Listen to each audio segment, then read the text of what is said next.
নমস্কার। গান্ধর্বীর কথোপকথনের পক্ষ থেকে আপনাদের সবাইকে অসংখ্য ধন্যবাদ। আজকে আমাদের সঙ্গে আছেন সন্দীপ দাদা, গুরু সন্দীপ মল্লিক। আপনাকে আমার প্রণাম।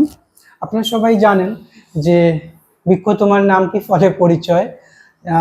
গুরুজির নামের সাথেই গুরুজির পরিচয় চলে আসে।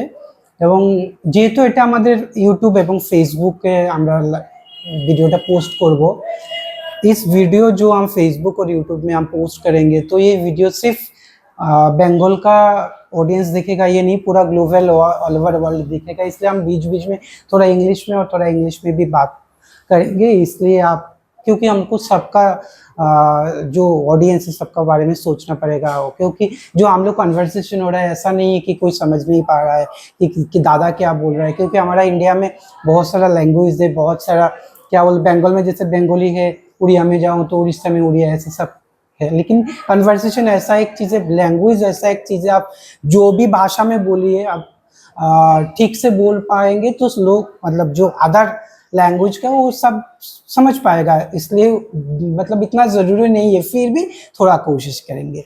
तो गुरुजी, मैं आपसे जानना चाहता हूँ, आप बचपन में भी डांस सीखे हुए, आपका गुरु का पास में, और अभी आप सिखा रहे हैं, तो आप जिस टाइम में सीखे थे उसी टाइम का जो एक वातावरण थे और आज जब आप सीख रहे हैं तो उसमें क्या चेंज है? थोड़ा आपका गुरु का बारे में भी बोलिए और जो भी आप सिखा रहे हैं उसका बारे में भी थोड़ा बोलिए, हम लोग सब जानना चाहते हैं। नमस्कार। मेरे तरफ से आप सबको, जो बड़े हैं उनको प्रणाम, और जो मेरे उम्र के उन सबको मेरा शुभकामनाएं, और जो बच्चे हैं मुझसे उनको बहुत ढेर सारा प्यार। और सुदीप, तुम्हें मैं क्या बोलूँ, तुम्हें बहुत दिन से मुझे पता है तुम्हारे बारे में, तुम अच्छा काम कर रहे हो, और ऐसे सबको लेके जो काम की जो भावना है जरूरी है, तो उससे काम आगे बढ़ता है। ये बात तुमने बहुत अच्छा पूछे कि मेरे गुरु के बारे में मैं बताऊं।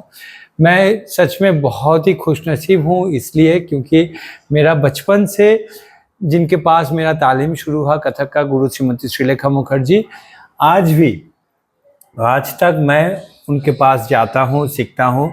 2 दिन पहले भी मैं उनके घर गए, तो ये संभव हुआ, ये तो ईश्वर की आशीर्वाद है, गुरु का कृपा है कि मैं आज भी उनसे, ऐसे गुरु के पास मेरा तालीम शुरू हुआ कि जिनको मुझे कभी भी छोड़ने का कुछ सोचना ही नहीं पड़ा। हाँ, ये बात सही है, मेरा गुरु श्रीमती श्रीलेखा मुखर्जी, उनसे मैं बचपन से एकदम 4 साल की उम्र से मैं सीखते आ रहा हूँ, और उनके पास सीखते हुए भी मैं ढेर सारे गुरुओं के पास गए, उनके पास सीखते हुए भी मैं बहुत सारे दूसरे गुरु के पास भी मैं गया हूँ। जैसे कि पद्म विभूषण पंडित बिरजू महाराज जी के पास मैं 91 से वर्कशॉप के नाते मैं तालीम लिए है, और फिर उनके साथ साथ पंडित राम मोहन महाराज जी, पंडित चित्रेश दास जी, गुरु बेलावनो, गुरु वंदना सेन, पंडित विजय शंकर जी, विदुषी शाश्वती सेन, इन सबसे मैंने बीच बीच में मैंने वर्कशॉप के नाते और कभी कभी उनके घर में भी जाके सीखा। और इन सब के साथ मेरा तबले का तालीम, जो तबले मतलब तबले का डायरेक्ट तालीम नहीं, तबले के साथ जो रियाज, वो मैंने पंडित कुमार बोस जी से 96-97 से लेके कम से कम 10-15 साल उनके साथ रियाज किए, और अभी भी गुरुजी के साथ भी मेरा पूरा संपर्क है। उनके पहले भी मैंने किए हैं आचार्य फाल्गुनी आचार्य और पंडित देवाशीष मुखर्जी, इन सब के पास, संदीप देव, इन सब के पास भी मैंने ऐसे रियाज किए हैं इन सब के साथ।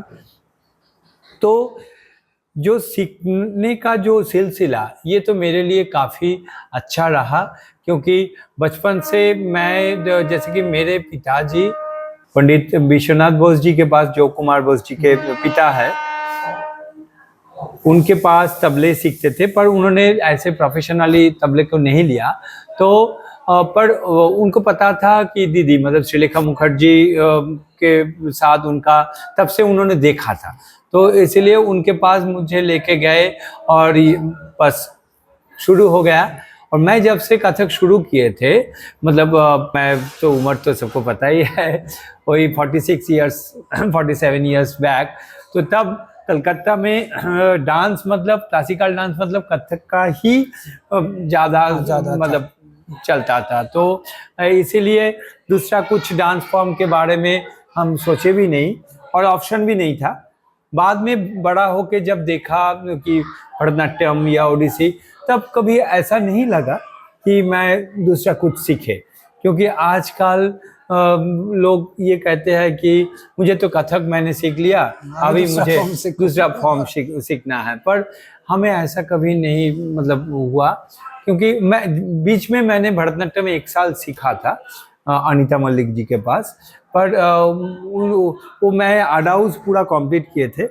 और ये कहता है ना कि तुम्हारा जीवन में कोई भी शिक्षा विफल नहीं जाता है, नहीं जाता है, चाहे पढ़ाई का हो, मैथ्स का हो, साइंस का हो, लैंग्वेज का हो, जो भी है वो कभी वृथा नहीं जाता है।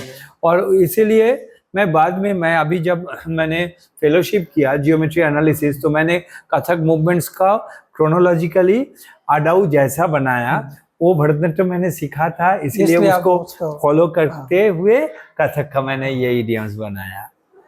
ये डेफिनेटली। तो दादा आपने तो गुरुजी का पास सीखा, अभी आप सिखा रहे, आपका पास भी बहुत स्टूडेंट आता है सीखने के लिए, तो उसी टाइम का जो वातावरण है और आज का जो है उसमें कुछ चेंज है या अभी सेम ही है? नहीं, देखो मेरा जो शिक्षा है मतलब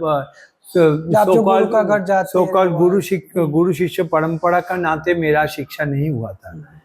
मैं इंस्टीट्यूशन में सीखता था और ऐसे ही मतलब 10-15 लोग एक साथ ऐसे जो और कोर्स के नाते सीखते थे, प्रयाग संगीत समिति का कोर्स के नाते ही मैं सीखता था।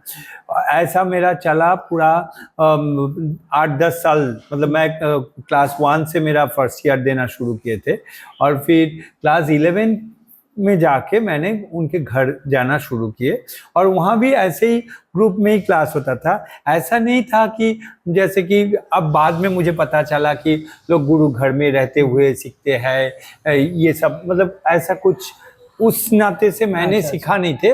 बाद में मैंने कोशिश की और उनके साथ अभी जैसा उनके साथ मेरा मतलब माँ और बेटे का रिश्ता बन गया कि कुछ भी होगा तो मैं उनसे परमिशन लेता हूँ, या कोई चेंजेस भी करना है तो डांस को भी तो उनसे इजाज़त लेके ही मैं करता हूँ, मैं कर लेता हूँ। तो फिर मैं उनको एक बार जैसे कि एक स्टैम्प लगा लेते हैं कि दीदी ये मैंने आपसे सीखा था, पर इसको मैं अभी ऐसे सोच रहा था, तो इसको अगर मैं ऐसे प्रेजेंट करूँ तो ये हो सकता है ना, तो ये मैं करता हूँ। नहीं, ये बहुत जरूरी है गुरु का परमिशन लेना। हाँ, या गुरु को पूछना। हाँ। लेकिन दादा क्या आज का जनरेशन भी ऐसे चल रहा है कि आपको क्या लगता है? नहीं, आजकल क्या है, आजकल तो जैसे कि मेरे घर में ये जो घर मैंने बनाया यहाँ, तो मैं कोशिश करता हूँ ऐसे गुरु शिष्य परंपरा के नाते भी सिखाए और इंस्टीट्यूशनल से भी सिखाए। मतलब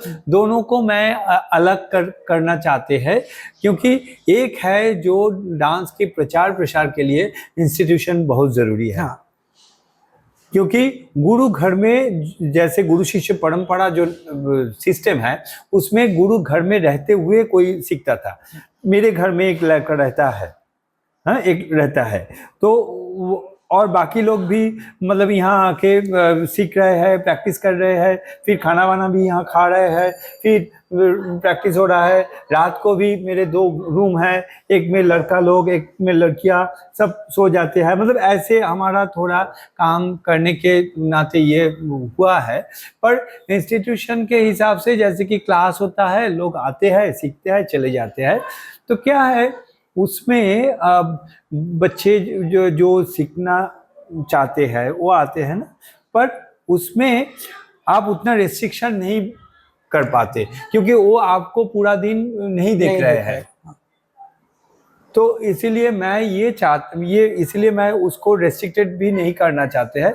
जो अच्छे बच्चे हैं उन्हीं में से वो अपने आप मतलब गुरु शिष्य परंपरा के नाते वो वहाँ उधर ट्रांसफर हो जाता है। हाँ, और उसमें जो चलते हुए भी कोई तो अपना देख लेते हैं, ये तो है मतलब ये। पर करते हैं, दोनों दोनों तरह से ही करते हैं। और हम तो ये बोल देते हैं कि बच्चों को भी, अगर आपको कुछ करना है तो प्लीज़ एक बार हमको पूछ लीजिए, ताकि जो आप कर रहे हैं वो सही है कि नहीं, एक बार हमारे तरफ से जितना गाइडेंस आपको दे सकते हैं वो दे दे। तो ऐसे बचपन से करते हुए उनका पेरेंट्स को भी ये पता चल जाता है। फिर बाद में जाके जब वो बड़े हो जाते हैं तो वो खुद कुछ करने से पहले जो बचपन से हमारे पास सीखने आते हैं वो ज़्यादातर, मेरा मतलब ऐसे ही हम लोग चलते हैं। पर उसमें क्या है कि कभी कभी बाहर से भी लोग आ जाते हैं ना, बड़ा होके भी, मतलब बड़े उम्र में आ जाते हैं, दूसरे किसी जगह से सीख के भी आ जाते हैं। ज़्यादातर मैं तो नहीं लेते हैं, मैं अपना पुराने गुरु का परमिशन और उनसे बात किए बिना मैं नहीं लेते हैं। पर एक दो हुआ है, मतलब जो मतलब एक्सीडेंटली मतलब लेना पड़ा। तो उन लोगों के बारे में तो मुझे तो उतना कंट्रोल नहीं रहता है, क्योंकि उनका जो बैकग्राउंड है, और खास करके देखो ये सब ना सिर्फ तुम्हारा गुरु शिष्य परंपरा ये हम बोलते हैं, यस, फैमिली, एजुकेशन, किस सोसाइटी से वो आ रहे हैं, ये सब डिपेंड करता है।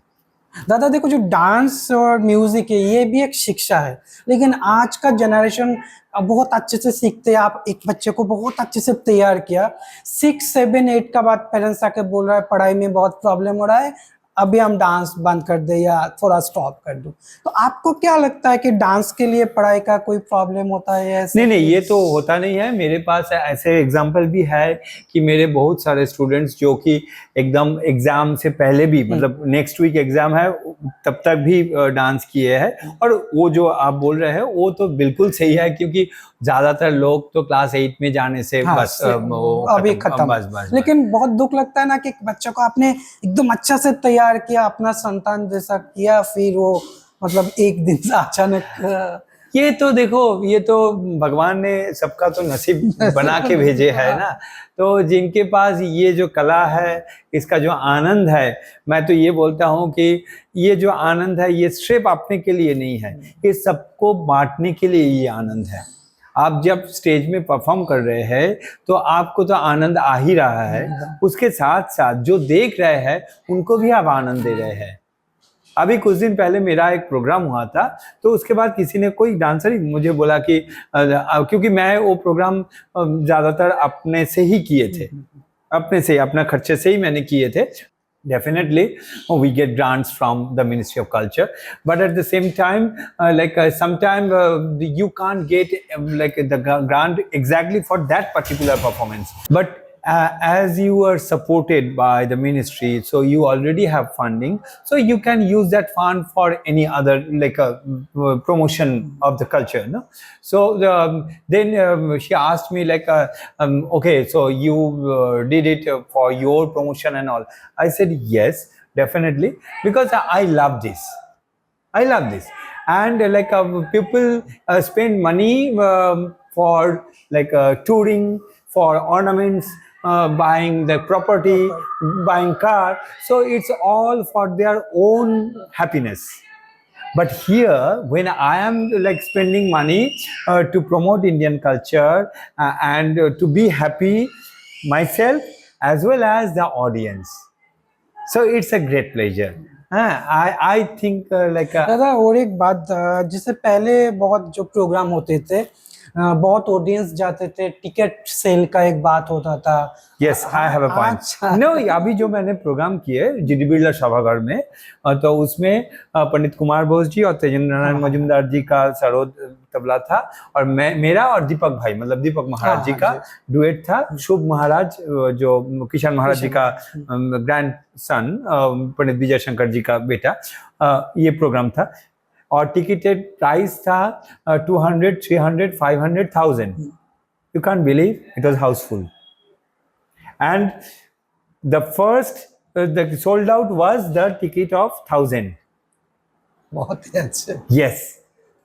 Definitely, we invited many guests. That was around 150 we invited, but rest is ticketed. It was houseful, sold out. लेकिन दादा, so it is also possible. No, after this show, I am really confident that if your artist lineup is good, If you promote properly, it is going to sold out. लेकिन दादा क्या हो रहा है ना आजकल जो ऑडियंस जो मैं जितना देखता हूँ, जैसे आप एक और प्रोग्राम कर रहे हैं, आप हमको मालूम है, आपको मैं मालूम हूँ, तो मैं बोलता हूँ दादा मैं प्रोग्राम कर रहा हूँ, आप आए, आप भी जाते हैं। लेकिन पहले क्या होता था, किसके का भी प्रोग्राम हो, जो भी हो, सब लोग आते थे देखने में। आजकल नहीं, आजकल प्रोग्राम बढ़ गया। हाँ, ये कारण है, आजकल प्रोग्राम बहुत बढ़ गया, क्योंकि आज हर एक वीक में, कलकत्ता का मैं बात कर रहा हूँ, हाँ, हाँ, हर एक वीक में किसी ना किसी का प्रोग्राम हो रहा है। तो इसीलिए क्या है, देखो हमारी जो और उस टाइप का जो प्रोग्राम है उसमें तो पैसा मतलब बहुत ही कम मिलता है, बहुत ही कम मिलता है। हाँ, पर हम डांसरों को जीना है तो पैसे का तो जरूरत है। तो क्या है उसके लिए उनका class is the main source of income. For me it's like that. For me, class is the main source of income.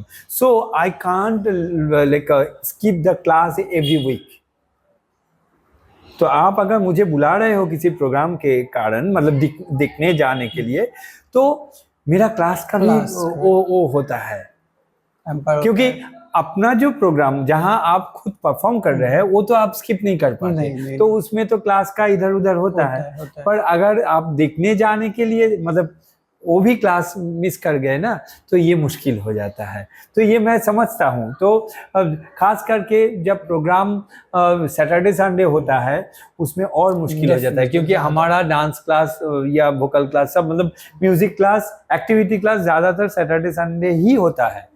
तो फिर भी लोग आते हैं, हाँ, पर उतना, क्योंकि पहले प्रोग्राम कम होता था, तो लोग प्रोग्राम देखने के लिए वो भूख रहता था, कब होगा ये अच्छा हो रहा है। अच्छा, फॉर एग्जांपल सुदीप एक साल में एक बार कलकत्ता आ रहे हैं परफॉर्म करने के लिए। नहीं, सुदीप ने मुझे फोन किया, मुझे तो जाना ही पड़ेगा, वो उधर से आ रहे हैं। तो पर अभी सुदीप का इस वीक में भी प्रोग्राम है, नेक्स्ट वीक में भी प्रोग्राम है, तो मैं कहाँ जाऊँ? डेफिनेटली हाँ, मैं ये तुम्हारे बोल रहा हूँ। और अगर ज्यादा बड़े हैं, ज्यादा फेमस है, उनका तो और भी है, और उनको मतलब मैं इसीलिए लोग जा नहीं पाते मेरे ख्याल से। हाँ, जब और क्या है कि तुम्हारा साल में एक प्रोग्राम हो रहा है, मेरा भी एक प्रोग्राम हो रहा है, दूसरा किसी का भी, पर ऐसे अगर तुम पूरा देखेंगे तो रोज प्रैक्टिकल में देखो, हाँ, तो हर रोज किसी ना किसी का प्रोग्राम हो रहा है, और जो एक्टिवली काम कर रहे हैं उनका तो काम और वो भी इस पूरा मतलब साल में उनका भी, खुद का भी, दूसरे किसी के प्रोग्राम में 3-4 प्रोग्राम लगा ही रहता है। तो इसीलिए मैं सोचता हूँ कि ये प्रॉब्लम हो जाता है कि एक दूसरे के प्रोग्राम पे नहीं जा पाते हैं। दादा, जो हम लोग का ना सब इंसान के लिए एक 3 वर्ड है, अन्न वस्त्र वासस्थान। और हमारा सोसाइटी के लिए जो लड़का लोग है, हम फैमिली में उसका ज़्यादा क्या बोलूँ मैं, जिम्मेदारी ज़्यादा होता है। तो एक मेल डांसर, आपने डांस को करियर बनाया और आप डांस का थ्रू ही पूरा फैमिली को, आपका बच्चा है, मम्मी पापा है, तो लोग क्या सोचते हैं आज का जमाना में, आप कोई किसी को पूछेंगे आप क्या कर रहे हैं, मैं डांस करता हूँ या मैं म्यूजिक सिंगिंग समथिंग, तो लोग पूछते हैं नहीं और क्या करते हो साथ में। तो आप क्या सोचते, आपको जो ये डांस को पैशन बनाया है या आपने डांस को लेके आगे जा रहे हैं, इसमें आपका मन कैसे हुआ कि हम डांस को लेके आगे काम करेंगे या डांस को लेकर?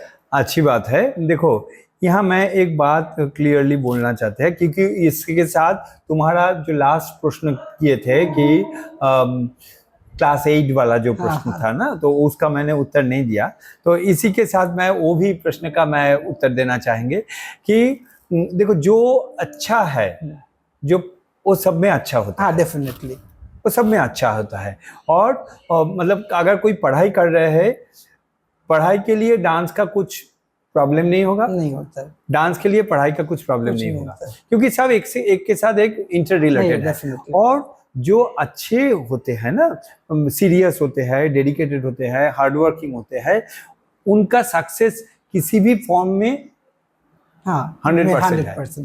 मतलब ये मेरा मतलब, क्योंकि हम मानते हैं कि भगवान ने ही सबको बनाए, तो उसी हिसाब से मेरा पढ़ाई का जो है ना बैकग्राउंड, मैं एकदम हर समय फर्स्ट तो नहीं आते थे, पर 1 से 5-10 के अंदर ही रहता था। तो और क्लास 5 से मेरा ये एकदम फोकस, मतलब बचपन से ही मेरा फोकस था कि मैं डांसर बनेंगे। क्लास 5 में मुझे टीचर ने एम इन लाइफ ये लिखने के लिए दिया था, तो मैंने लिख दिया था। और फिर क्लास में जो मैडम ने पूछे, वो मैडम थी, कि मैडम ने बोले कि कौन नर्तकी बनना चाहते हो? तो मैं एकदम खड़े होके मैंने बोला कि मैं, और फिर उन्होंने मुझे तारीफ की। तो मेरा जो हुआ था, मैं बचपन से सपोर्ट मुझे मिलता आया है, मेरे घर में भी, मेरे स्कूल में, और स्कूल में सपोर्ट इसलिए मिला, मुझे अभी ये लगता है कि मेरा पढ़ाई का जो था, उनका जो डिमांड है, देखो हर चीज डिमांड और सप्लाई का, ये तो इकोनॉमिक्स, मतलब जैसे अन्न वस्त्र वासस्थान जो भी बोला, इसको अगर हम दूसरी तरह से इसको फोकस करें कि जहां जो डिमांड है वो अगर फुलफिल हो जाए तो उसके कोई झमेला नहीं होता है। जो पढ़ाई के लिए जब टीचर बोल रहा है कि मुझे ये होम टास्क चाहिए, तब अगर तुम वहां जाके बोलो कि मेरा डांस क्लास था इसलिए मैं कर नहीं पाए, तो वो तो क्योंकि उनका डिमांड तुमने फुलफिल नहीं किए, इसलिए गड़बड़ हो जाता है। मेरे लिए गड़बड़ नहीं हुआ, क्योंकि मेरा पढ़ाई का जो था वो मैंने बराबर किए, हाँ। और इसीलिए जैसे कि मेरे जो बाकी दोस्त थे, वो भी मुझे, मतलब एक म्यूचुअल रिस्पेक्ट था। वो डांस करता है, दूसरे कोई खेलता है कि वो अलग करते हैं, वो अलग बात है। और अभी जैसे अभी तो सब ने मुझे बहुत ही, मतलब प्राउडली वो लोग मुझे इंट्रोड्यूस कराते हैं कि ये संदीप हमारे दोस्त है, बचपन से ये पढ़ाई में भी बहुत अच्छा था, पर अभी ये अपना जो शौक था वो इन्होंने पूरा किया। तो ये बहुत बड़ी, मतलब मेरे लिए ये आशीर्वाद है, मैंने ये कर पाया। तो क्या है, अगर तुम अपना जो फोकस है उनको तुम सही ढंग से अगर उनके पीछे चलते जाओगे, फॉर एग्जाम्पल कोई डॉक्टर बनना चाहते हैं, तो वो ऐसे तो लैंग्वेज को बहुत उनको, हो सकता है कि वो लैंग्वेज में बहुत अच्छे हैं, बट उनको साइंस अच्छा ही होना पड़ेगा। हाँ, डेफिनेटली, नहीं तो नहीं होगा। बायोलॉजी सबसे अच्छा होना पड़ेगा, सिर्फ मैथ्स होने से वो डॉक्टर नहीं बन पाएगा। कोई इंजीनियर है, होना चाहते हैं, तो उसको हर सब्जेक्ट में अच्छा होना है, पर उसके साथ साथ उनको फिजिक्स में या अगर बायोकेमिस्ट ऐसे कुछ पढ़ने, तो वो जो पर्टिकुलर सब्जेक्ट है उसमें फोकस होना बहुत जरूरी है। All together he or she need to be good, overall he or she need to be good. पर हम क्या करते हैं, हम पढ़ाई में भी उतना अच्छा शायद नहीं कर रहे हैं, वहाँ भी मन लगा के नहीं पढ़ रहे हैं, और फिर जब पढ़ाई में कुछ हो नहीं रहा है तब हम सोच रहे हैं कि मुझे डांसर बनना है, मुझे वोकलिस्ट बनना है। तो डांस के लिए भी उन्होंने टाइम ठीक से नहीं दिया, पढ़ाई में भी ठीक से नहीं पढ़ाई किए, तो कैसे बनेगा?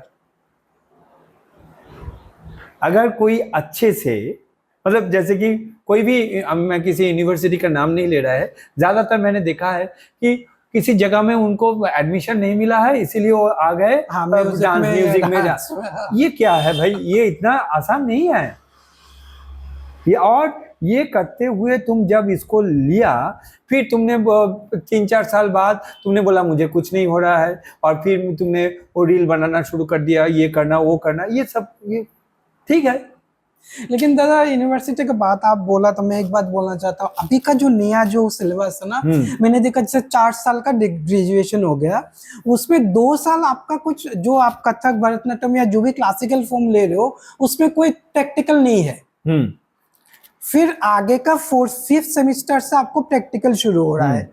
तो जो किसी बच्चा पहले से डांस आता है वो अलग बात है, जिसको कुछ नहीं आता है उसने भी थोड़ा सा इधर उधर सीख के एडमिशन तो कर लिया, लेकिन उसको 2 साल तो पूरा गैप था, उसका बाद उन्होंने डांस शुरू किया। तो 2 साल में क्या हुआ, कम से कम 1 या 2 आइटम में सीख पाया, सिखाया, फिर उनको सर्टिफिकेट मिल गया एमए का या डिग्री का, फिर वो एक जगह में स्कूल खुल गया क्योंकि हम एमए पास है या डिग्री है। तो ये जो थोड़ा सा उन्होंने, गलती उनका भी नहीं है क्योंकि सिलेबस ऐसे ही है, तो उन्होंने एक स्कूल खुला, फिर उनका पास भी बहुत सारा स्टूडेंट आया क्योंकि सारिया मैम यूनिवर्सिटी का पास आउट है, एमए पास आउट है, फर्स्ट क्लास है। लेकिन ये जो एक टेक्निक है, तो ये जो कला है, गुरु मुखी विद्या, गुरु परंपरा, उसको तो आप क्या मानते हैं कि सही चल रहा है या उसको? नहीं, देखो यहाँ एक प्रश्न है, ये बहुत गंभीर प्रश्न है कि फॉर एग्जाम्पल अगर कोई बच्चा मतलब स्टूडेंट, कोई नॉट बच्चे, मतलब ग्रेजुएशन में लेवल में आके कोई नया सब्जेक्ट ले, नया सब्जेक्ट, बिल्कुल नया सब्जेक्ट, उसमें उनका कोई प्रीवियस नॉलेज नहीं होगा, तो उसको वो 3 साल या 5 साल में उनको कुछ नहीं होने वाला है उस सब्जेक्ट को लेके, वो कर नहीं पाएंगे, उसको और डीपली करना पड़ेगा। हाँ, बाकी सारे सब्जेक्ट के साथ मेरे ख्याल से हमारी कला का जो है उसमें थोड़ा मार्किंग सिस्टम में थोड़ा बहुत मतलब थोड़ा सा हम मतलब चाहते हैं कि चलो कला लिया, डांस लिया तो इसको आगे बढ़ाए, इसका इंटरेस्ट को, पर हम लोग नहीं करते हैं अभी। मेरे ख्याल से सब जगह ऐसा नहीं होता है। जो अच्छा कर रहे हैं मतलब चाहे 3 साल में ही वो सीखे, वो अगर उनमें पोटेंशियलिटी है तो ही उनको ज्यादा नंबर देना चाहिए। नहीं तो नंबर अगर वहाँ कट अप कर देंगे कि जो जैसा लेवल है उसी लेवल का अगर उनका मार्किंग होगा तो फिर वो सोचेंगे कि मैं सेकेंड क्लास लेके मैं तो आगे कुछ नहीं कर पाएंगे, तो मुझे सीखना पड़ेगा। उन्होंने अचानक ये सब्जेक्ट लिया तो हाँ, उनको लेने दो, फिर उनको अपने आप को ये समझ होना जरूरी है। मैंने लिया है तो मुझे कष्ट करना पड़ेगा, मुझे सीखना पड़ेगा। लेकिन और जैसे कि फॉर एग्जांपल ये हम अगर दूसरे किसी भी सब्जेक्ट को ले, कोई भी सब्जेक्ट को ले, तो वो उसका जो तैयारी बचपन से होता जाता है। पर ये एक्चुअली अभी जो यूनिवर्सिटी का जो चेंजेस हुआ ना, तो ये बहुत ही मेरे ख्याल से एक नया चेंज है। पर इसके लिए जो वो करना चाहिए वो भी किए हैं, मुझे जितना पता है।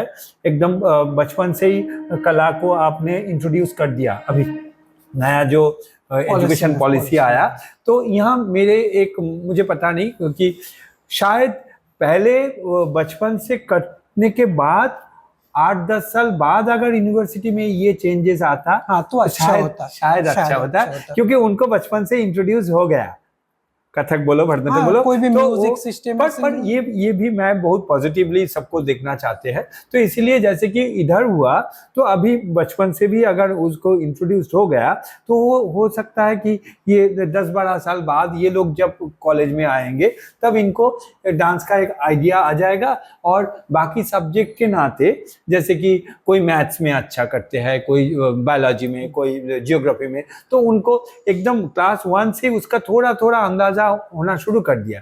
तो अगर डांस भी ऐसे हो जाएगा तो बाद में जाके, लेकिन जब तक ये लोग ग्रेजुएशन में आएंगे तब इनका एक बेसिक आइडिया हो जाएगा, तब जाके मेरे ख्याल से ये सिलेबस भी थोड़ा चेंज हो जाएगा। ये 4 साल बाद 3 साल बाद वाला प्रैक्टिकल नहीं होगा। नहीं, मैंने और भी 1-2 चीज दिखाया। आजकल फेसबुक का जमाना है तो आप हम सभी देखते हैं जो एग्जाम लेने जाते हैं, तो हम किसको बुलाएंगे? जिसको ज्यादा नॉलेज हो उसको उनको ही हम बुलाएंगे, क्योंकि उनको ये सब्जेक्ट के बारे में नॉलेज है। तो वो जो एग्जाम लेगा उसको भी, उनको भी पता आएगा बच्चा सही कर रहा है या गलत कर रहा है। एक जगह में तो हमको स्टिक रहना पड़ेगा, क्योंकि आपने सिलेबस लिया है तो आपको सही से करना है। ऐसे नहीं है आप सिलेबस ले लिया कुछ भी करो, नहीं। वहाँ पर क्या हो रहा है, वहाँ पर क्या हो रहा है, मैंने जो देखा, जो एग्जाम लेने आ रहा है उनको खुद भी वो कलाकार नहीं है। कथक का जो पैर होता है ना, फुटवर्क, जो कथक में बहुत इंपॉर्टेंट है फुटवर्क। एक कलाकार जब स्टेज, मैंने बहुत साल पहले एक डांस आपका दिखा था दिल्ली में, शायद 2012 में, आपने बोला था म्यूजिशियन का आप कुछ भी ताल बजाइए हम नाचेंगे। ये बात अभी भी मुझे याद है। वो कला है कि आप कोई भी ताल बजाओ हम नाचेंगे, क्योंकि ये रिवाज है। लेकिन जिनको आप एग्जाम के लिए बुलाया उनका ठीक से पैर नहीं चलता है, उनको ठीक से हाथ नहीं चलता है, तो आपने उसको एग्जाम के लिए बुला लिया। तो उन्होंने जब एग्जाम लेगा, जो बच्चा कुछ भी नहीं किया है डांस से, शायद वो देखने में बहुत सुंदर है या पीछे से उनका कोई जान पहचान है, वो आपने उसको ज्यादा मार्क्स दे दिया, वो पास कर गया, उसने बहुत एकेडमी से अब यूनिवर्सिटी फर्स्ट क्लास पास। ऐसे बहुत आर्टिस्ट मैं जानता हूँ। तो ये क्या हो रहा है? इसके बारे में मैं कुछ ना बोलूं, नहीं बोलने का बात नहीं था। ये गुरु शिष्य परंपरा है, आप बोलना जरूरी है, क्योंकि हम लोग ना, मैं किसी को इल्जाम नहीं दे रहा हूँ, मैं बोल रहा हूँ कि इन सब विषय में अगर हम लोग बात करेंगे तो ये बात गंभीर हो जाएगा। नहीं, गंभीर का बात नहीं दादा, बात है कि ये जो बच्चा सीखा हुआ है ना, मतलब हाँ। हमने तो उसको अंधकार में नहीं डाल इसके दिया। ना इसके इसीलिए जैसे कि वही मतलब देखो जिंदगी में मतलब अज्ञानतिमिरान्धस्य ज्ञानांजनशलाकया चक्षुरुन्मीलितं तस्मै श्रीगुरवे नमः। ये जो श्लोक है, जब तक तुम्हारे ज्ञान से तुम्हारा अंधकार नहीं दूर होगा तो तब तो ऐसे ही होगा। दादा बात क्या है, बच्चों को मैं दोष नहीं रहा हूँ, नहीं जो मैं बोल रहा टीचर हूँ है, मैं बोल रहा हूँ वो कि जो आपने तो बुलाया ना, मैं बोल रहा हूँ मैं बोल वही मैं आपको बोल भी रहा तो हूँ। थोड़ा सा नहीं तो स्ट्रॉन्ग होना देखो चाहिए। तो अगर तुम बैकवर्ड जाओगे हम्म। तो वहां भी तो कुछ ना कुछ गलतियां है डेफिनेटली, इसीलिए उन्होंने शायद उनको बुलाए। तो उनका अगर कला की प्रति ज्ञान प्रॉपरली ज्ञान होता तो वो ऐसे नहीं करेंगे। जो उन्हें बुला रहे हैं तो अभी शायद उनके बारे में भी जिज्ञासा चिन्ह बन जाता है, उन्होंने क्यों बुलाए। हाँ डेफिनेटली। हाँ तो मैं वही बोल रहा हूँ मैं मतलब ना। ज्ञान का विकास जो है तो वो और उसी वही है गुरु का कृपा साधना है, आपका रियाज मतलब जो साधना मतलब ये सब होने के बाद आप किसी को भी आप कुछ मतलब ऐसे आप नहीं काम नहीं कर देखो पाएंगे। बच्चा जो है जो नहीं मैं बच्चों को लिए नहीं बोल रहा हूँ, मैं प्रीवियसली जो बुला रहे हैं जो उस इसलिए एक कहावत मतलब सब लोग कहते हैं ना कि मतलब प्रॉपर लोगों को प्रॉपर जगह मिलना हाँ चाहिए। डेफिनेटली। लेकिन अगर प्रॉपर जगह मतलब मिलेंगे तो ही सब कुछ प्रॉपर होगा। पर क्या है प्रॉपर जगह नहीं मिलने से जिनको मतलब प्रॉपरली जगह तो मिल गया, जगह मिल गया, मतलब जो एलिजिबल प्रॉपरली हाँ। एलिजिबल कैंडिडेट नहीं है वो जब उस चेयर को होल्ड करते हैं तब वो चाहते हैं कि वहाँ वो मैनिपुलेशन चलता ही रहता है। हाँ, चलता ही है। definitely। ये तो है, ये क्या लेकिन करे, ये हमारी नसीब है कि हम इस देश में मतलब ऐसे चलता तो है। मेरा बात हो नहीं है, मेरा बात है जो सीखने के लिए आया है, हाँ। वो तो पूरा अंधकार में आया है आलो देखने के लिए ना। वो उनका नसीब है, ऐसे ही पकड़ के चलो। आलो का नसीब। क्योंकि ये बात तो सही है। देखो जैसे कि मैं तो ये मैं अपने बच्चों को मैं बोलता हूँ कि देखो तुम भगवान की कृपा से मेरे पास जो सीखने आते हैं तुम्हें कभी हाँ मेरा तो डांट तो खाना पड़ता है डेफिनेटली वो तो गुरुओं की विद्या है, तो पर खाना तुम्हें कभी पड़ेगा भी ही। जिंदगी में किसी भी जगह डांस होने के लिए खड़े होने के नाते तुम्हें ऐसा नहीं होगा कि गुरुजी ने मुझे ये गलत सिखाया। हाँ ये तुम्हारे नसीब है। और कितने सारे ऐसे भी है जिनको मैं भी देखता हूँ कि और वो भी मुझे भी पता है कि आसपास में देख रहा हूँ कि उसका ये सही नहीं है वो सही नहीं है, मतलब मैं गलत नहीं कहेंगे कि अलग है कि और उसको लेके वो आगे जाके किसी भी दिन वो अगर कोई कड़क गुरु के पास या जज के पास चले आएंगे तो उसको पकड़ लेंगे। तो ये उनका नसीब है। लेकिन दादा ये एक बात मैं बोलना चाहता हूँ, जो गुरु मैं सोचता हूँ गुरु सब नहीं होता है, कोई टीचर होता है। क्योंकि गुरु जो है ना उनका पास खुद का स्टूडेंट या दूसरों का स्टूडेंट एक ही आंख से दिखेंगे। और आजकल में जहाँ पर नहीं देखो मैं यही अब ये मुझे जो लगता है कि हर एक मतलब हर एक इंसान को अलग अलग जगह में अलग अलग रोल प्ले करना बहुत जरूरी होता है। डेफिनेटली बहुत जरूरी होता है कि आप कहाँ क्या बोलेंगे, किसको बोलेंगे, कब बोलेंगे, क्यों बोलेंगे। This is very important. क्योंकि गुरु हाँ, तो एक क्योंकि विद्या है ना, गुरु विद्या है। नहीं मैं वही बोल रहा हूँ कि गुरु जो तुमको जो गुरु माना उनको तुम सही रास्ता दिखाओ। बाकी सबको तुम दिखाने के लिए अगर बोलेंगे तो जिनको मानना है वो मान लेंगे। जैसे कि फॉर एग्जांपल अभी अगर सोशल मीडिया है तो हम लोग सब हाँ, बड़े सब लोग लोग। तो क्योंकि देखो मैं जैसे बोला कि मैं बहुत ही खुशनसीब हूँ कि मैं श्रीलेखा मुखर्जी के पास बचपन से सीखा हूँ। पर उनके साथ साथ मैं इतने सारे गुरुओं के पास मैंने सीखने के लिए गए, उनसे सीखा, पर मैं अपना गुरु को कभी छोड़ा नहीं। हाँ।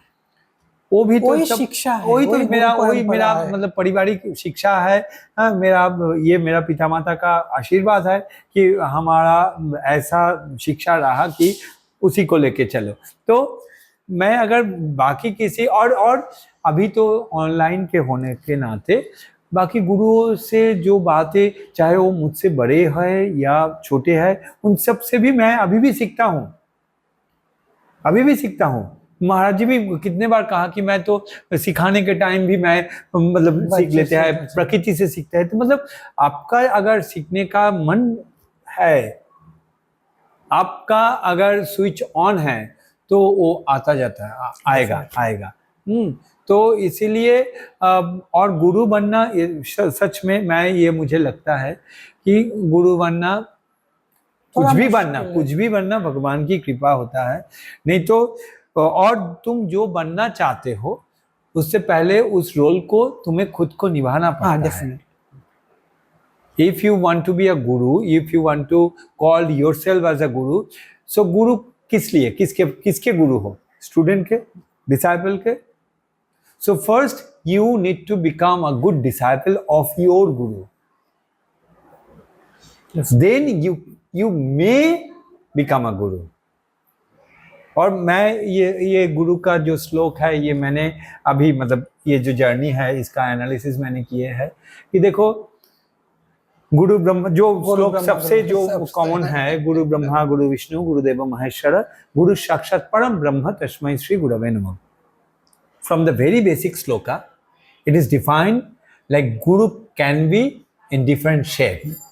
Guru can be Brahma, and Brahma we know four-headed. So मतलब चौखुश, मतलब सब देखते सब सब ये गुरु का स्वरूप है। विष्णु जो अर्धनिमित आंख में पूरा विश्व को चला रहे हैं, तो वो भी मतलब काम। और शिवा जो स्थितोधि है, ध्यानी है, योगी है, और वो विनाश भी करते हैं। और इन सब का ही मतलब गुरु साक्षात परम ब्रह्म, और इन सबको मिला के गुरु बन गया यूनिवर्स। ये है पहला श्लोक। तो मतलब गुरु का कोई भी शेड तुम देखो तो गुरु का ही स्वरूप है।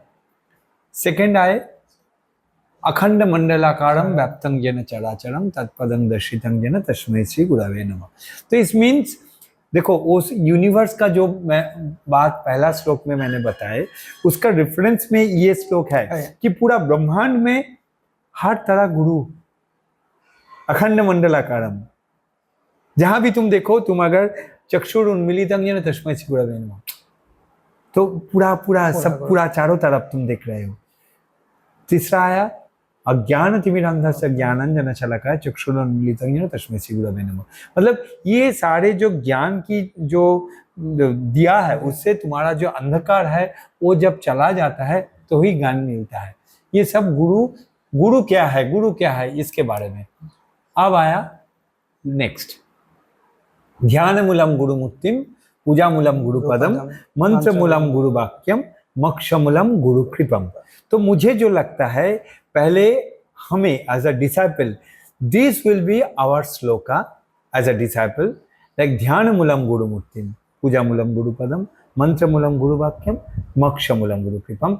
एंड मतलब interestingly, only in this shloka there is a reference of moksha. In other sloka, there is no reference of moksha. So, being a human being, this is the ultimate of our Indian philosophy. Like only like human can get the salvation. मैं अगर गलत नहीं बोल रहा हूँ कि ये बोलता है कि भगवान को भी ऐसे मोक्ष का इस किसी जोनी में जन्म लेने से ये नहीं मिलता है, जो कि इंसान मतलब इससे तुम साधना के नाते तुम कन्वर्ट हो सकते हो, तुम्हारा सल्वेशन मोक्ष मिल सकता है। तो और इसमें देखो कि ध्यान मूलम गुरु मुक्ति, मतलब तुम गुरु जो बोल रहा है वो उसको ध्यान करो, वो जो बोल रहा है उसको फॉलो करो, उसको सुनो। और उसका चरण मतलब उनका फुट स्टेप, चरण मतलब उनका पैर दबाने से और गंगा जल और दूध देने से वो नहीं है, उनका जो फुट स्टेप है वो कैसे पदम, तो वो जाके तब जाके तुम्हारे अंदर जो भाव होगा। और इसके साथ साथ अब आप मतलब देखो, ये बहुत मतलब डुअल कैरेक्टरिस्टिक है कि तुम कब डिसेबल बनोगे, तुम कब गुरु बनोगे, कब तुम नॉर्मल टीचर बनोगे। क्योंकि आज का जो सोशियो इकोनॉमिक सिस्टम में हम जी रहे हैं उसमें हमें पैसे के बिना कुछ नहीं होता है। तो पहले जमाने में गुरु के घर में डिसेबल शिष्य रहते थे, वो पूरा उनका सेवा करते थे, उनका सब कर देते थे, इसलिए उनके पास भी जो खाना मिलता था वो भी वो खाते थे। ऐसे ऐसे चलता था। हाँ, तो विनिमय प्रथा, मतलब एक तरफ से तुम सेवा दे रहे हो और उसके साथ तुम्हें शिक्षा मिल रहा है। मतलब ये अभी भी मणिपुर में है, मतलब जहाँ है वो तो है, पर बाकी दुनिया में आप तो ऐसे नहीं चल पाएंगे। आपको मतलब आगे चलने के लिए गुरु का खुद का जीवन चलाने के लिए पैसा का जरूरत है। तो इसीलिए जब वो पैसा मांग रहे हैं स्टूडेंट से, तब बोलेंगे इसको मैं कैसे गुरु मानेंगे। पर तुम एज अ डिसाइपल, गुरु तुम्हें पैसा क्यों मांगेंगे, तुम्हें तो पहले ही देना है। दक्षिणा है, गुरु दक्षिणा। डेफिनेटली हम जब देते हैं हम मतलब फीस मान के नहीं देते हैं, फीस मान के नहीं देते हैं, ये तुम्हारी भाव होना चाहिए। अगर तुम गुरु की दक्षिणा, क्योंकि तुम्हें फॉर एग्जाम्पल स्पेशली अगर if you are running your livelihood through your like art, then definitely it is your due to respect through monetary as well, because you are earning money through your art. And whatever you have learned from your guru, it is there, like your parents, like see, for today's life, like most of the time children don't look after their parents most of the time. But as your in our Indian culture, as your parents are like nurturing you, तो ये तुम्हारा भी जिम्मेदारी बन जाता है कि तुम उनको भी देखो। अगर उनका जरूरत नहीं है तो भी तुम्हें देना है, गुरु का दक्षिणा देना है। हाँ, ये तो मैं ये इसको लेके मैं चलता हूँ। और इसका तो फल जैसे कि आज जो हो रहा है, ये सब जो मैं तो बोलता हूँ कि ये सब जो बना, ये मेरा जो घर बना, सब तो डांस ही बना, जो क्या है तो सब। दादा यहाँ पर जो फिनेंशियल एक बात आया, देखो हम लोग बचपन में जब सीखे, आपने भी सीखा, आपने बताया आपका पिताजी कलाकार थे, इसलिए नहीं, मेरे पिताजी कलाकार नहीं थे। अच्छा। मेरे पिताजी स्कूल में क्लरिकल जॉब करते थे, पर उन्होंने तबला सीखते थे, पर उनको कला के भाव था वो आज तक। तो आपने देखिए बचपन से जो हम मतलब शुरू करते, तो क्या होता है, एक मानी होता है, बहुत एक सोसाइटी होता है जो एक लड़का डांस सीखने जा रहा है। तीसरा बात, आप जब धीरे धीरे आते हैं, एक परफॉर्मेंस का भी होता है कि हम थोड़ा परफॉर्मेंस करें, कब मिलेगा। पहले जमाने में तो ऐसा नहीं था कि साल में एक करेगा तो खुशी खुशी करता है, लेकिन आजकल 4, 5, 6 हो गया। उसका बाद जब कोई आर्टिस्ट हो अच्छा परफॉर्म करे तो उसका अरे वो अच्छा कर रहा है, पहले क्या होता है वो बहुत अच्छा कर रहा है, बहुत अच्छा, लेकिन आजकल क्या होता है, अरे वो अच्छा कर रहा है तो उसका पीछे भी थोड़ा सा पॉलिटिक्स ये आ गया है। और क्या बोलूँ मैं आपको, बहुत सारा कुछ, मतलब वो आगे जा रहा है तो उसको कैसे नहीं जाने देना है, सभी कुछ है। तो आप इसे कुछ फेस किया है? नहीं, देखो ये तो मैं एक्चुअली लाख को मानते हैं, और मुझे जो लगता है कि बचपन में हम वो एक मैथ किए थे ना, पता नहीं वो जो एक बंदर वो ऑयली, हाँ, वो चलने का कोशिश कर रहा है और वहां से वो गिर रहा है। तो ये तो जिंदगी है। तो चाहे दूसरे किसी को आपको खींचे या आप खुद कभी कभी, क्योंकि वो चढ़ाई उतराई तो है, पर उसमें तुम्हें जो करना है, मुझे लगता है कि जो भी होगा होने दो। तुम्हें अगर मतलब फॉर एग्जाम्पल मैं ये बोलता हूँ कि जिनका अच्छा गुड लुकिंग है, फॉर एग्जाम्पल, क्योंकि ये मेरा एक्सपीरियंस से मैं बोल रहा हूँ कि वो अगर स्टेज में आएगा तो सुने पे सुहागा, तो वो हो सकता है कि 20 या 30 मार्क्स ऐड करके आए ऑन स्टेज। अगर तुम्हारा उतना सो कॉल्ड चेहरा नहीं है, जैसे कि मेरा नहीं था शुरू में, अभी तो मुझे पता लग गया, पर अभी मुझे सुनना पड़ता है कोई ऑर्गेनाइजर वगैरह से, वो मैं बाद में बोलेंगे। तो मैं ये बोल रहा हूँ कि तब तुम्हें जाके क्या करना है, तुम्हारा जो काम है उसको बढ़ाना है। तुम्हें उसको बढ़ाना है। कि अगर कोई ऐसे 30 लेके आके वो 50% करे तो उसको कितना होगा, टोटल 80%, 80% आएगा। तुम अगर 110 120 का तुम्हारा अगर होगा तो तुम्हें भी तो 80% हो जाएगा। लेकिन दादा तुम्हें ज्यादा परिश्रम करना पड़ेगा। तुम्हें अगर कोई नीचे खींचेंगे नहीं तो तुम कम से कम वो 60 में रहोगे, अगर खींचेंगे तो तुम 40 में आ जाओगे। तो तुम्हें वहां से ऐसे जंप करना है कि वो 70 तक हो जाए। ये मुश्किल है, पर क्या करें, देखो सबके नसीब में सब एक जैसा नहीं होता है। और ये बात मान के चलोगे तो ये मेरा एक्सपीरियंस है, मैं बोल रहा हूँ कि तुम्हें लगेगा कि कोई मुझे खींच रहा है, खींचने दो। ऐसे कभी ना कभी कोई ना कोई आएगा जो तुम्हें ऐसे करेंगे। नहीं दादा, क्या करता भी है। हाँ, हो सकता है जो कोई अगर जिसको खींच रहा है वो ज्यादा स्ट्रांग है, इसीलिए वो ज्यादा नीचे आ गए। जो ऊपर से खींच रहा है वो थोड़ा वीक है। पर कभी ना कभी भगवान ने सबको देंगे। नहीं, बात क्या होता है ना, ये विश्वास, वो तो डेफिनेटली